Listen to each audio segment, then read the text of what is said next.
గజం భూమి 14,000 రూపాయలతో 180 గజాల భూమి కేవలం 25 లక్షలు మాత్రమే. గట్కేసర్ ఓఆర్ఆర్కి 15 నిమిషాల దూరంలో. నమస్తే, వెల్కమ్ టు సుమన్ టీవీ. నేను విష్ణు. ప్రస్తుతం పాటు amphi registered mutual fund distributor wealthy Chakradhar గారు ఉన్నారు. వారితో మాట్లాడదాం. సార్ నమస్తే. సార్ చక్రధర్ గారు. నమస్తే అండి. Sir welcome to Suman TV. Sir thank you అండి. సార్ చక్రధర్ గారు, ఈ మధ్య కాలంలో ఇన్వెస్ట్మెంట్స్ అనేవి ఎక్కువగా కూడా ఈ ఆన్లైన్ ప్లాట్ఫామ్స్లో ఎక్కువ కూడా ఇన్వెస్ట్ చేస్తున్నారు. ఆన్లైన్ ప్లాట్ఫామ్స్ ఎక్కువ ఉపయోగిస్తున్నారు. చాలామంది ఈ ఫిన్టెక్ యాప్స్ ద్వారా కూడా ఈ స్టాక్స్కి సంబంధించి, మ్యూచువల్ ఫండ్స్కి సంబంధించిన ఇన్వెస్ట్మెంట్స్, గోల్డ్కి సంబంధించి, ఈటీఎఫ్కి సంబంధించిన ఇన్వెస్ట్మెంట్స్ కూడా ఫిన్టెక్ యాప్స్ ద్వారా ఎక్కువ చేసేస్తున్నారు. మరి ఇలాంటి ఆన్లైన్ ప్లాట్ఫామ్స్ ద్వారా ఇన్వెస్ట్ చేస్తే వచ్చే ఇబ్బందులు ఏంటి? అండ్ మరి ఎస్పెషల్గా మ్యూచువల్ ఫండ్స్లో ఉన్న ఎస్డబ్ల్యూపీని ఆన్లైన్ ప్లాట్ఫామ్స్ ద్వారా మనం ఇన్వెస్ట్ చేయొచ్చు అంటారా? అసలు అది సరైన నిర్ణయమేనా అసలు? సిస్టమేటిక్ విత్డ్రాల్ ప్లాన్ ఏదైతే ఉంటుందో, ఇప్పుడు చూడండి, మన సుమన్ టీవీకి ఎప్పుడైతే నేను రాలేదో దాని ముందు అవగాహన ఉండేది ఏంటంటే, ఈ జీరోదా కానివ్వండి, గ్రో యాప్ కానివ్వండి, ఇట్లాంటి యాప్స్ ఎక్కువ మంది వాడేది సాఫ్ట్వేర్ ఇంజనీర్లే అన్న భ్రమలో ఉండేవాడిని. కేవలం సాఫ్ట్వేర్ ఇంజనీర్స్ మాత్రమే వాడతాను అనుకున్నాను. ఎప్పుడైతే మనకి సుమన్ టీవీలో నేను ఇంటర్వ్యూ చేయడం మొదలు పెట్టానో, మాకు ఎప్పుడైతే కాల్స్ వస్తున్నాయో, అక్రాస్ ఏపీ తెలంగాణ కాల్స్ వస్తున్నాయో, చూస్తే ఒక రామాలయంలో పంతులు గారు కావచ్చు, అలాగే ఒక ఆటో డ్రైవర్, గుడివాడలో బస్ డ్రైవర్, వీళ్ళందరూ కూడా ఇప్పుడు విచ్చలవిడిగా వాడేస్తున్నారు గ్రో యాప్స్ కానివ్వండి, జీరోదా కానివ్వండి. అయితే సిస్టమేటిక్ విత్డ్రాల్ ప్లాన్ అనేది ఏంటంటే, ఒక రిటైర్మెంట్ వచ్చిన స్టేజ్లో ఉన్న వాళ్ళు ఇన్వెస్ట్ చేసేది. చూడండి, లంసంగా పెట్టాలి.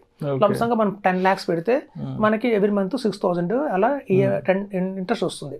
సో బ్యాంకుల కంటే కూడా లాభం ఏంటంటే, బ్యాంకులో మనకి ఎఫ్డీ ఎప్పుడు అలాగే ఉంటుంది, ప్రిన్సిపల్ పెరగదు కాబట్టి, ప్రిన్సిపల్ పెరుగుతుంది కాబట్టి అందరూ మూవ్ అవుతున్నారు. ఇప్పుడు చూడండి, మంచి ఉదాహరణ చెప్తాను. 2014లో జరిగింది.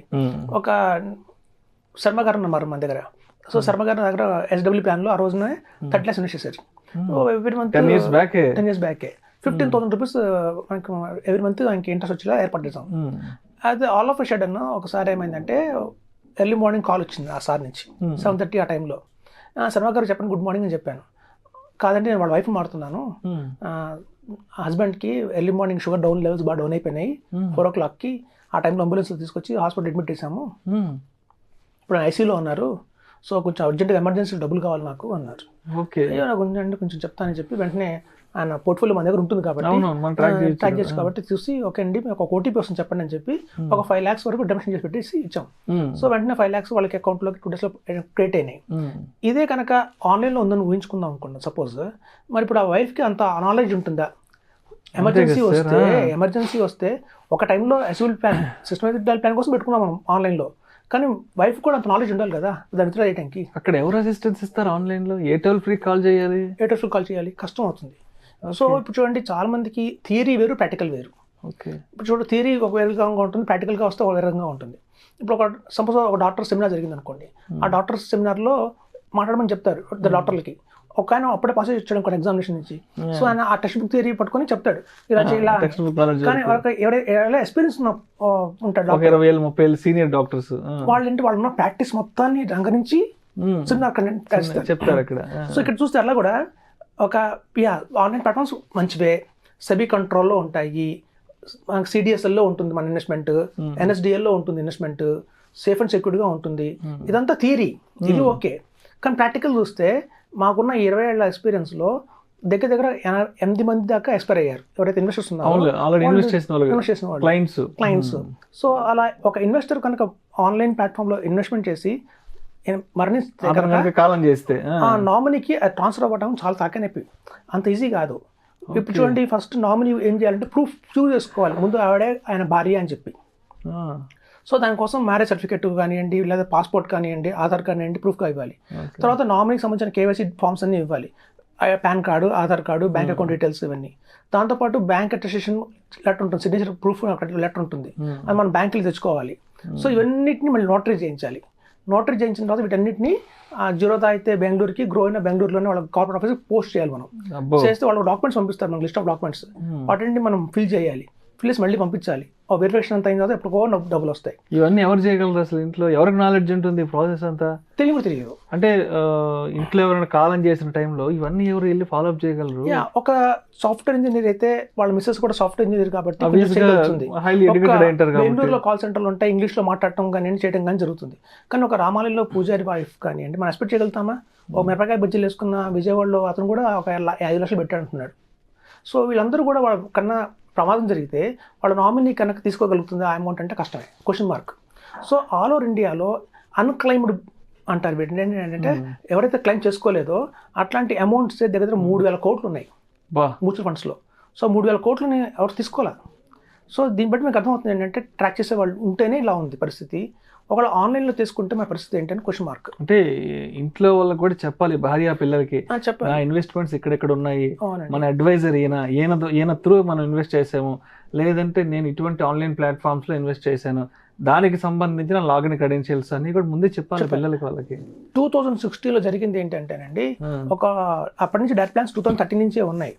ఒక ఇన్వెస్టర్ ఎస్ఐపి వేసాడు, 10,000 రూపీస్ ఎస్ఐపి వేసాడు. అలా 10,000 రూపీస్ ఎస్ఐపి వేసిన ఇన్వెస్టర్ 1 year తర్వాత ఎక్స్పైర్ అయ్యాడు. ఆ మనిషి ఎక్స్పైర్ అయిన 1.5 year దాకా ఎస్బీఐ కంటిన్యూ అవుతూనే ఉంది. బ్యాంకులో డబ్బులు ఉన్నాయి. అతను ఏం చేశారంటే ఆయనకి సాలరీ అకౌంట్ ఏమో హెచ్డిఎఫ్సి బ్యాంకు, ఎస్బీఐ ఏమో ఎస్ఐపి కోసంగా పెట్టుకున్నాడు ఒకటి. సో అందులో 2.5 lakhs ఇన్వెస్ట్మెంట్ చేసేసి డిపాజిట్ చేసేసి ఆ 2.5 lakhs ఎస్బీఐ నుంచి ఎవరి మంత్ 10,000 కట్ అవుతూనే ఉంది. సో 1 year బాగానే ఉంది. ఆ 1 year తర్వాత యాక్సిడెంట్లో ఆయన ఎక్స్పైర్ అయ్యాడు. తర్వాత బ్యాలెన్స్ ఉన్నంతకాలం ఎస్ఐపి అవుతూనే ఉంది. ఎవరు చెప్పారు వాళ్ళకి? చెప్పలేదు. సో వాడు మిస్సెస్ కాదు తెలిసింది అంటే ఆ ఎస్బీఐ ఏటీఎం కార్డు ఎక్స్పైర్ అయింది. అయితే పోస్ట్లో ఇంటికి కొత్త ఏటీఎం కార్డు వచ్చింది, పోస్ట్లో వస్తుంది. అప్పుడు తెలిసింది మా ఆయనకి ఎస్బీఐలో కూడా అకౌంట్ ఉందా అని. ఓకే, అప్పుడు ఆ ట్రేస్ చేస్తే బయటపడింది. Oh my God. సో ఇట్లాంటివన్నీ కూడా చాలా ఉంటాయండి. కాబట్టి ఏంటంటే థియరీ వేరు, ప్రాక్టికల్ వేరు. థియరిటికల్ పరంగా కరెక్టే, అవన్నీ మంచి జెన్యూన్ యాప్స్ అవన్నీ క్యాంప్స్లోనే రిజిస్టర్ అవుతాయి ఇవన్నీ. కానీ ప్రాక్టికల్గా వచ్చేసరికి ఏంటంటే మేము 20 ఎక్స్పీరియన్స్ చూసాం కాబట్టి, ఉడుకులు చూసాం కాబట్టి చాలా మంది వల్ల కాదు, అందరి వల్ల కాదు. ఇట్లాంటివన్నీ కూడా సందర్భం వస్తే మాత్రం ఎన్కాష్ చేసుకోవడం నామినీ వల్ల అవుతుందా అవదా? పిల్లలు ఒకళ్ళు కొడుకే అమెరికాలో ఉండి కూతురు ఆస్ట్రేలియాలో ఉండి మనకు ఉన్నప్పుడు అయ్యే పని కావు. సో కాబట్టి ఏంటంటే ఒక అడ్వైజర్ హెల్ప్ తీసుకొని ఇన్వెస్ట్ చేస్తే అధిక లాభాలు పొందొచ్చు చెప్తున్నాం. ఈవెన్ సిస్టమ్ ప్లాన్లో కూడా మనం పెట్టే 10 లక్షలని ఒక్కటే ఫండ్లో కాకుండా 4 fundsలో డివైడ్ చేసుకుంటే ఏదైనా మెడికల్ ఎమర్జెన్సీ వచ్చినప్పుడు ఒక ఫండ్ క్యాన్సిల్ చేయొచ్చు, డైవర్సిఫై చేసుకుంటే. సో కాబట్టి మేము చెప్పేది ఏంటంటే ప్రతి ఒక్కరికి కూడా ఎస్డబ్ల్యూ ప్లాన్లో 4-5 fundsలో ఇన్వెస్ట్మెంట్ చేసుకోండి, ఒకటే ఫండ్ పట్టకండి మొత్తం కూడా. అక్కడి నుంచి కూడా ఒక అడ్వైజర్ ద్వారా ఉంటే కనుక ఏదైనా ఎమర్జెన్సీలో మీకు హెల్ప్ కావాల్సి వస్తే వాళ్ళు హెల్ప్ చేస్తారు. కాబట్టి ఇలా ఆన్లైన్ ప్లాట్ఫామ్స్లోకి వెళ్ళకండి, ఆ కాల్ సెంటర్లో డీల్ చేయడం అంతవరకు కాదని చెప్తున్నాం. Thank you so much Veldi Chakradhar గారు. అంటే ఒక మంచి ఇన్ఫర్మేటివ్ టాపిక్ గురించి, ఒక మంచి నాలెడ్జ్ షేరింగ్ టాపిక్ గురించి మాట్లాడుకు. ఎందుకంటే చాలామంది వైఫ్ ఇన్వెస్ట్ చేస్తున్నా భర్తతో షేర్ చేసుకోదు, కొన్ని ఫ్యామిలీస్లో అందరని కూడా మనం చెప్పకూడదు.